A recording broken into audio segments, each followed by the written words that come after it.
may gumagamit ng kanilang bibig na ang ibinubunga sa kanilang sarili at sa nakikinig ay buhay. May gumagamit ng kanilang bibig na ang ibinubunga sa kanilang sarili at sa nakikinig ay kamatayan.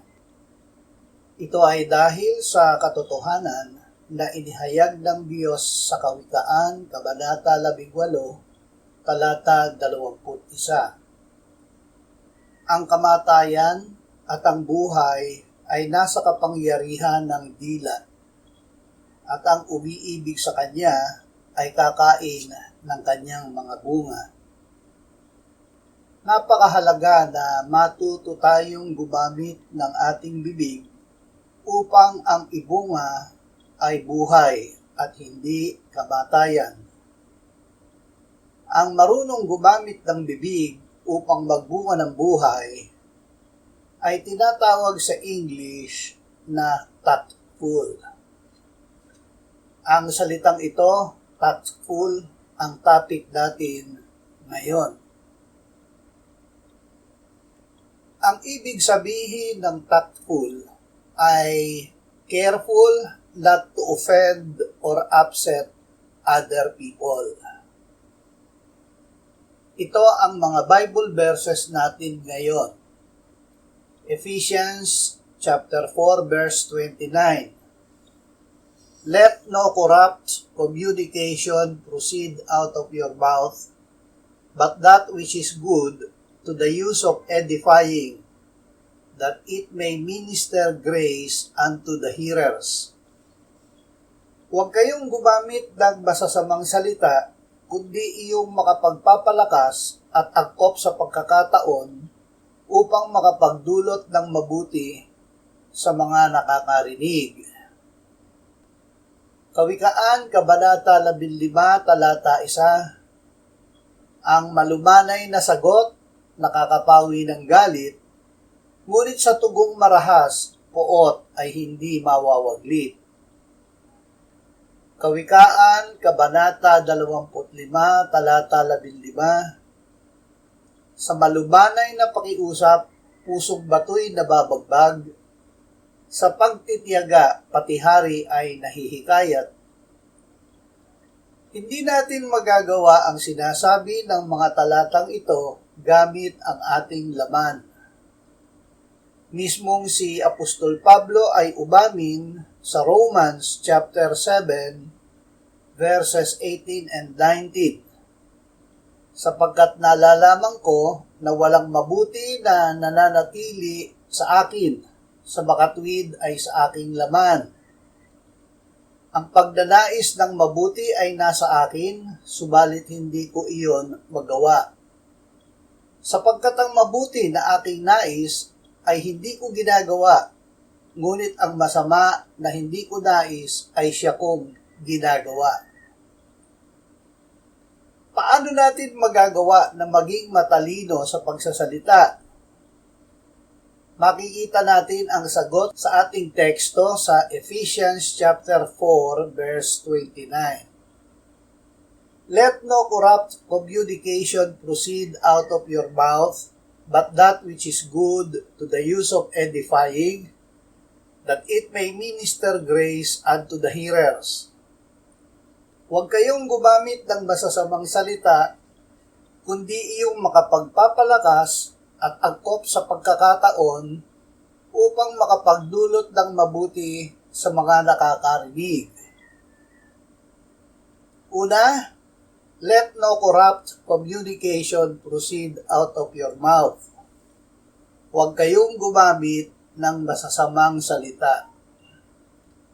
Ang corrupt communication ang language ng laman, ang makasalanang kalikasan. Mababasa sa Roma, Kabanata 3, Talata 10 hanggang 14. Gaya ng nasusulat, walang matuwid, wala kahit isa. Wala ni isang nakakaunawa, wala ni isang humahanap sa Diyos. Lahat ay lumihis, sama-sama silang nawala ng kabuluhan. Walang gumagawa ng mabuti, wala kahit isa. Ang kanilang lalamunan ay libigang bukas. Sa pamamagitan ng kanilang mga dila ay gumagawa sila ng pandaraya. Ang kamandag ng mga ulupong ay nasa ilalim ng kanilang mga labi. Ang kanilang bibig ay puno ng panunumpa at kapaitan. Ikalawa, but that which is good to the use of edifying, kundi yung makapagpapalakas at angkop sa pagkakataon. Anong salita ba ang mabuti at makapagpapalakas? Ang tamang tanong ay hindi ano, kundi sino. Ang sagot, ang buhay na salita ng Diyos, si Kristo.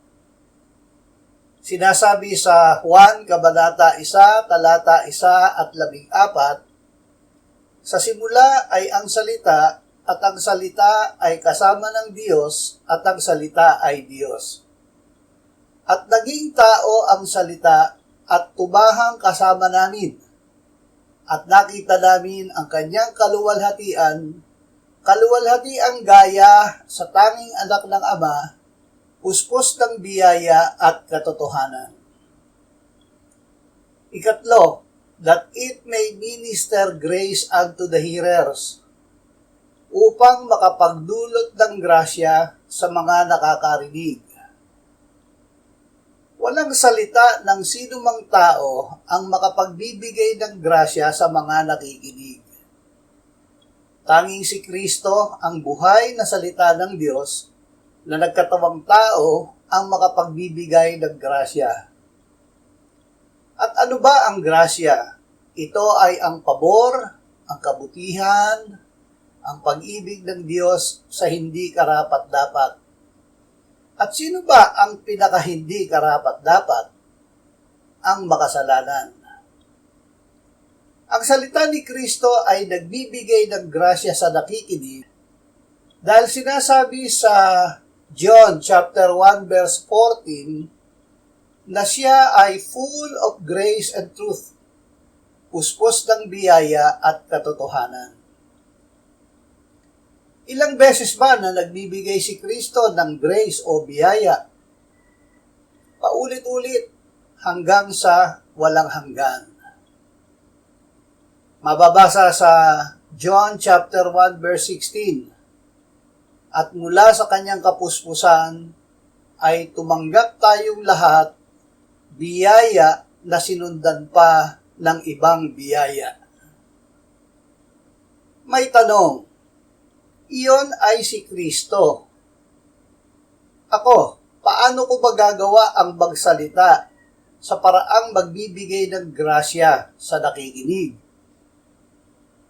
Ang sagot ay nasa Kolosas, Kabanata 3, Talata 16 at 17. Manirahan nawang sagana sa inyo ang salita ni Kristo ayon sa lahat ng karunungan.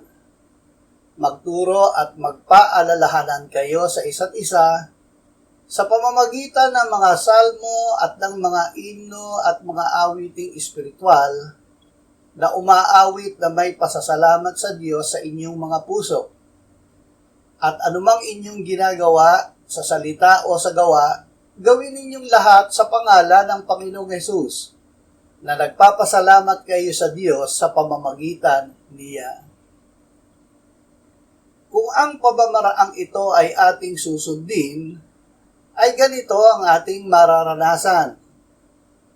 Sa ating pakikinig ng salita ni Kristo, ibubuhos sa atin ng Espiritu Santo ang grasya. Dadaloy papasok sa atin ang kapangyarihan ng grasya ng Diyos. Mararanasan natin ang presensya ng Diyos. At dahil ang grasyang ibubuhos sa atin ay umaapaw, ay ipapahayag ng ating bibig upang matanggap ng nakikinig sa atin ang mabuti, ang nakapagpapatibay na biyaya ng Diyos.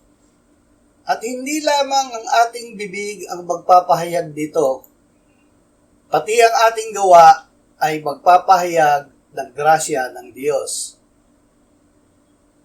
Mababasa sa Kolosas, Kabanata 3, Talata 17, at anumang inyong ginagawa, sa salita o sa gawa, gawin ninyong lahat sa pangalan ng Panginoong Hesus, na nagpapasalamat kayo sa Diyos Ama sa pamamagitan niya.